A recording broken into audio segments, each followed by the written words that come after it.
আজকের ভিডিওয়ে আমি অনেকগুলো স্টক নিয়ে ডিসকাস করব, যে স্টকগুলো সম্পর্কে আপনারা আমার ভিউ জানতে চেয়েছেন। এর সাথে সাথে আজকে নিফটি নতুন হাই করেছে সে সম্পর্কেও ডিসকাস করব, এবং ব্যাংক নিফটি আগামীকাল এক্সপায়ারি আছে সে নিয়েও ডিসকাস করব।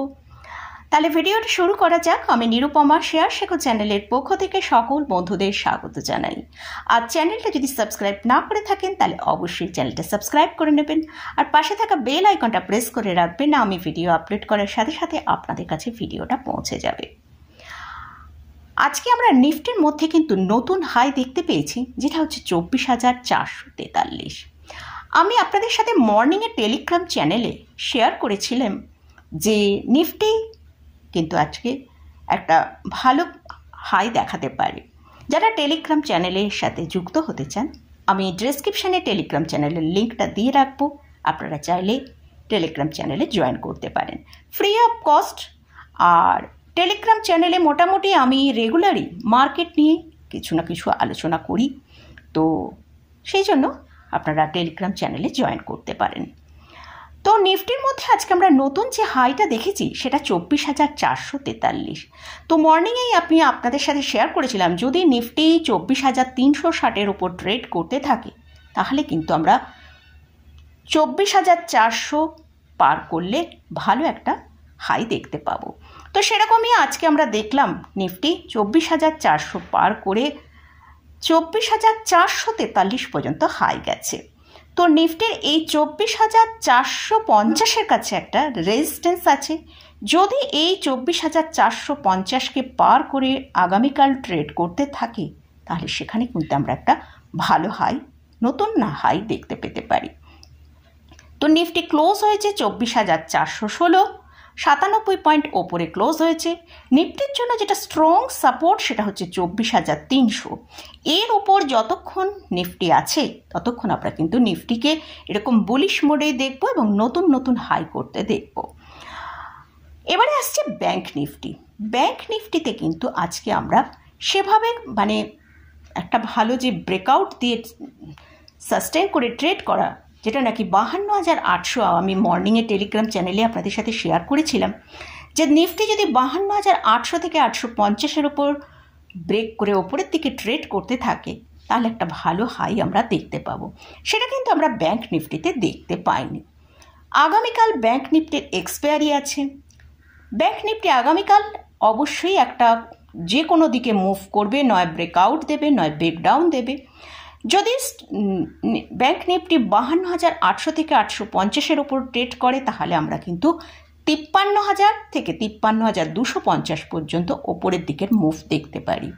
আর যদি ব্যাংক নিফটি নিচের দিকে 52,300 থেকে 52,250-কে ব্রেক করে নিচে ট্রেড করতে থাকে তাহলে কিন্তু ব্যাংক নিফটিতে একটা ভালো সেলিং আসবে, সেটা 52,000 পর্যন্ত চলে আসতে পারে। তো এটা আগামীকাল ব্যাংক নিফটির এক্সপায়ারি আছে, সেটা আগামীকাল আমরা ওয়াচ করব। তো যে কোনো একটা দিকে আগামীকাল আমরা ব্যাংক নিফটিতে বড় কিছু দেখতে পেতে পারি। তো এটা গেল মোটামুটি নিফটি এবং ব্যাংক নিফটি নিয়ে আলোচনা করলাম। এরপরে কতগুলো স্টক সম্পর্কে আপনারা আমার ভিউ জানতে চেয়েছেন, সেটা নিয়ে ডিসকাস করব। ফার্স্ট যে স্টকটা নিয়ে আলোচনা করছি সেটা হচ্ছে আরইসি। এটা পাওয়ার সেক্টরের সাথে জুড়ে আছে। এই পাওয়ার সেক্টর কিন্তু আগামী 5 বছর খুব ভালো একটা পজিশনে থাকবে। তাই আমরা আরইসিতে অলরেডি ভালো র্যালি দেখেছি, কিন্তু আগামী 5 বছর আমরা আরইসিতে ভালো র্যালি দেখতে পাবো, আশা করতে পারি। তো আমরা এই স্টকের এখন চার্টটা যদি ওপেন করি সেখানে আমরা দেখতে পাচ্ছি স্টকটা রিসেন্ট তার যে হাই 607 টাকা তাকে ব্রেকআউট করে ওপরের দিকে ট্রেড করছে। গতকালই আমরা দেখেছি স্টকটা কিন্তু ওপরের দিকে একটা ব্রেকআউট এসেছিল এবং সেখানে সাস্টেন করে ক্লোজিংও দিয়েছে। তো স্টকটা আজকেও আমরা দেখলাম প্রায় 619 টাকা পর্যন্ত কিন্তু ওপরের দিকের আপমুভ দেখিয়েছে। তো এই স্টকটাকে যদি ট্রেডিংয়ের জন্য আপনি ট্রেডিং করতে চান তাহলে অবশ্যই 600 টাকা স্টপ লস মেনটেন করতে হবে, আর ওপরের দিকে টার্গেট হিসেবে 650 থেকে 670 টাকা পর্যন্ত রাখা যেতে পারে। আর লাস্ট 5 ডেজে এই স্টকে প্রায় 9% র্যালি আমরা অলরেডি দেখে নিয়েছি। আর যদি স্টকটাকে আর লং টার্মের জন্য বাই করতে চান, আমার মতে বলে একটু ওয়েট করা বেটার হবে। 500-র কাছাকাছি এলে স্টকটা কিন্তু একটা ফ্রেশ বাই আসার সম্ভাবনা রয়েছে। নেক্সট যে স্টকটা নিয়ে আলোচনা করছি সেটাও পাওয়ার সেক্টরের সাথেই বিলং করে, সেটা হচ্ছে পাওয়ার ফাইন্যান্স কোম্পানি। এই স্টকটাও আগামী 5 বছর কিন্তু ভালো একটা র্যালি দেখানোর সম্ভাবনা রয়েছে এবং আমরা বাজেটের জন্য এইসব পাওয়ার কোম্পানিগুলো এতটা ভালো র্যালি দেখছি। কিন্তু আগামী 5 বছরও এই স্টকগুলো যদি আপনার পোর্টফোলিও থাকে, আপনি কিন্তু অবশ্যই হোল্ড করতে পারেন, এখানে ভালো র্যালি আসার সম্ভাবনা রয়েছে। আর এই স্টকেও যদি আমরা লাস্ট 5 ডেজের র্যালি দেখি, সেটা প্রায় 5%-এর মতন র্যালি হচ্ছে। আর এই স্টকের যদি চার্টটা আমরা ওপেন করি, সেখানে আমরা দেখতে পাচ্ছি রিসেন্ট যে হাই করেছে সেটা 559 টাকা। যদি স্টকটা 560 টাকার উপর সাস্টেন করে দু একটা ক্লোজিং আমরা পাই, সেক্ষেত্রে কিন্তু স্টকটার ভেতরে আমরা নতুন হাই দেখতে পেতে পারি। সেটা হচ্ছে ওপরের দিকে মোটামুটি আমরা 610 থেকে 630 টাকার পর্যন্ত ইমিডিয়েট র্যালি দেখতে পেতে পারি। আর এর জন্য যে স্টপ লসটা আমাদের ফলো করতে হবে সেটা হচ্ছে 541 টাকা। তবে অবশ্যই আমি এটা বলছি, যদি 560 টাকার ব্রেকআউটটা আসে তাহলেই কিন্তু এখানে বাই করলে এই র্যালিটা আসার সম্ভাবনা আছে, এবং তার জন্য স্ট্রিক্টলি যে স্টপ লসটা দিলাম সেটা হচ্ছে 540 টাকা। নেক্সট যে স্টকটা নিয়ে আলোচনা করছি সেটা হচ্ছে বন্ধন ব্যাংক।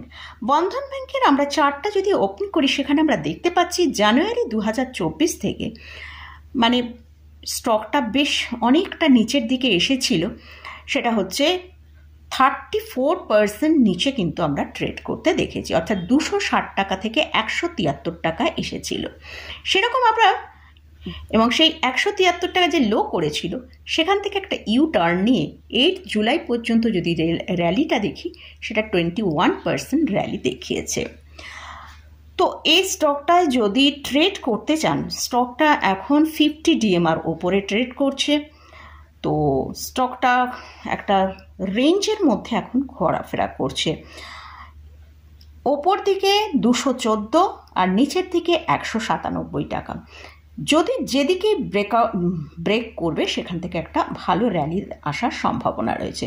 যেহেতু এখন স্টকটা 203 টাকার কাছে ট্রেড করছে, সেই জন্য আমরা যদি নিচের দিকে স্টকটাকে 198, 97 এরকম জায়গায় একবার পাই, বা 99 এরকম জায়গায় যদি পাই, মানে 200 থেকে 198 কাছে যদি পাই, তাহলে একবার বাই করা যেতে পারে 195 টাকা স্টপ লস দিয়ে। আর ওপরের দিকে টার্গেট হিসেবে আমরা 210 টাকা রাখতে পারি। আর এই স্টকের কেন নিচের দিকে এটা বললাম, কারণ নিচের যেহেতু লোয়ার রেঞ্জের কাছে ট্রেড করছে বলেই আমি নিচের দিকে বাই করে ওপরের দিকে যদি স্টকটা যায়, সেক্ষেত্রে একটা ট্রেড করা যেতে পারে। নেক্সট যে স্টকটা নিয়ে আলোচনা করছি সেটা হচ্ছে HDFC লাইফ। এই স্টকটার মধ্যে এই স্টকটা যখন 560 টাকায় ট্রেড করছিল, এই স্টকটা প্রায় 2 থেকে 3 মাস প্রায় কিন্তু এই লোয়ার রেঞ্জের কাছে ট্রেড করছিল। তো 550 থেকে 560 টাকার কাছে ট্রেড করছিল। তখন থেকেই আমি আপনাদের সাথে শেয়ার করেছি এই স্টকটায় কিন্তু একটা খুব ভালো অপরচুনিটি আছে আমাদের বাই করার জন্য। তো সেটা আমরা দেখতে পেলাম যে এই স্টকটার এখন কারেন্ট প্রাইস চলছে 624 টাকা। যদি এই স্টকটা আপনার হোল্ডিংয়ে থাকে, অবশ্যই হোল্ড করা যেতে পারে। তো টার্গেট হিসেবে ফার্স্ট টার্গেট 640, সেকেন্ড টার্গেট 655 এবং থার্ড টার্গেট 680 টাকা পর্যন্ত রাখা যেতে পারে। তবে অবশ্যই এই 680 টাকা টার্গেটের জন্য আমাদের হয়তো 2-1 উইক ওয়েট করতে হতে পারে। আর এই স্টকটা এখন 50 এবং 200 DMR ওপরে চলছে। যদি 680 টাকা ব্রেকআউট দিয়ে ওপরের দিকে সাস্টেন করে, তাহলে কিন্তু এর যে সর্বোচ্চ হাই আছে 700 টাকার ওপর, 770 টাকার কাছে পৌঁছে যাবার কিন্তু সম্ভাবনা রয়েছে।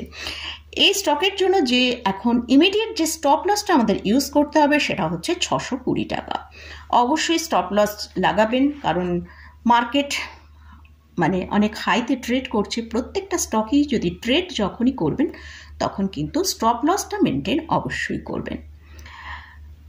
নেক্সট যে দুটো স্টক নিয়ে আলোচনা করব, সেই দুটো স্টক আমার ভিউয়ার্স বলেছেন যে ফান্ডামেন্টালটা একটু শেয়ার করতে, সেই জন্য সেই স্টকের ফান্ডামেন্টাল এবং এখন ট্রেড করা যাবে কিনা দুটো ম্যাটারই আপনাদের সাথে শেয়ার করব। ফার্স্ট হচ্ছে এক্সিস ব্যাংক। এক্সিস ব্যাংক হচ্ছে এখন কারেন্ট প্রাইস চলছে 1287 টাকার কাছে।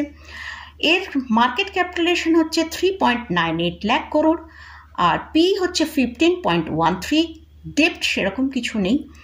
আর এই স্টকের যদি আমরা ইয়ারলি রেভিনিউ দেখি, সেটা হচ্ছে মার্চ 2024-এ দেখিয়েছে 1,37,989 করোড়। নেট প্রফিটও 2024-এ ভালো দেখেছি, ভালো জাম্প এসছে 26,424 করোড়। এই স্টকটার যদি আমরা শেয়ার হোল্ডিং প্যাটার্ন দেখি, সেখানে কিন্তু এফআইএস এবং ডিআইএসের একটা বড় হোল্ডিং রয়েছে। প্রোমোটারের হোল্ডিং আছে 8.22%, এফআইএসের হোল্ডিং আছে 53.84%, ডিআইএসের হোল্ডিং আছে 22.68%। এই স্টকটা কিন্তু তার আপার রেঞ্জের কাছে ট্রেড করছে। তো এই স্টকটা তার যে ওপরের লেভেলে ট্রেড করছে সেখানে একটা কনসলেশনের মধ্যে চলছে। স্টকটা কিন্তু কোনো একটা নিউজের জন্য অপেক্ষা করছে। স্টকের মধ্যে যদি ভালো কোনো নিউজ আসে, সেক্ষেত্রে হয়তো আমরা যদি দেখি 1310 টাকার উপরে ট্রেড করতে থাকে, তাহলে কিন্তু আমরা নতুন হাই দেখতে পাবো। আর যদি দেখি স্টকটা কোনো ব্যাড নিউজের জন্য নিচে আসছে, বা কোনো কারণে যদি স্টকটা নিচে আসে, যদি 1240 টাকাকে ব্রেক করে, সেক্ষেত্রে কিন্তু স্টকটার মধ্যে একটা ভালো সেলিং আসতে পারে। লাস্ট যে স্টকটা নিয়ে আলোচনা করছি সেটা হচ্ছে ইরকন ইন্টারন্যাশনাল। এটা railway construction company. Railway, highway এইসব সেক্টরের ওপর বিভিন্ন যে ইনফ্রাস্ট্রাকচার প্রজেক্ট আছে তার উপরে কাজ করে। এই কোম্পানির মার্কেট ক্যাপিটালাইজেশন হচ্ছে 29,603 করোড়। এই স্টকের পি হচ্ছে 31.8। মিডিয়ান পি থেকে কিন্তু অনেকটা হাইতে ট্রেড করছে। এই স্টকের নেট প্রফিটও আমরা যদি দেখি 2024-এ ভালোই একটা নেট প্রফিট প্রোভাইড করেছে, সেটা 930 করোড়। যেহেতু রেলওয়ে স্টক এক বছরের ভালো র্যালি দেখিয়েছে, সেক্ষেত্রে কিন্তু আমরা এই ইরকনেও 297% কিন্তু র্যালি অলরেডি দেখে নিয়েছি। এখানে প্রোমোটারের হোল্ডিং আছে 65%, এফআইএস এবং ডিআইএসদের সেরকম বিশেষ হোল্ডিং নেই, তবে পাবলিকের কাছে একটা ভালো হোল্ডিং রয়েছে। এই স্টকটা লাস্ট 5 ডেজে 14%-এর উপর র্যালি দেখিয়েছে। তো যদি এই স্টকটা আপনার হোল্ডিংয়ে থাকে শর্ট টার্মের জন্য, তাহলে অবশ্যই একটা স্টপ লস মেনটেন করতে পারেন, সেটা হচ্ছে 300 টাকা। আর যদি লং টার্মের জন্য স্টকটা আপনার হোল্ডিংয়ে থাকে, তাহলে অবশ্যই হোল্ড করা যেতে পারে। তো মোটামুটি এতগুলো স্টক নিয়ে ডিসকাস করলাম। এই স্টকগুলোর কোথাও আমি কিন্তু কোনো বাই রেকমেন্ডেশন করছি না। আপনারা এই স্টকগুলো সম্পর্কে আমার ভিউ জানতে চেয়েছেন, তো সেটাই আমি আমার ভিউটা আপনাদের সাথে শেয়ার করলাম। এই স্টকগুলোর কোথাও যদি কোনো পজিশন নিতে চান, অবশ্যই তার আগে ভালো করে ফান্ডামেন্টাল চার্ট অ্যানালিসিস করে নিয়ে তারপরেই পজিশন নেবেন। তো মোটামুটি আজকের মতন ভিডিওটা এখানেই শেষ করছি। ভিডিওটা যদি ভালো লাগে অবশ্যই লাইক করবেন, শেয়ার করবেন, সাবস্ক্রাইব করবেন। ধন্যবাদ।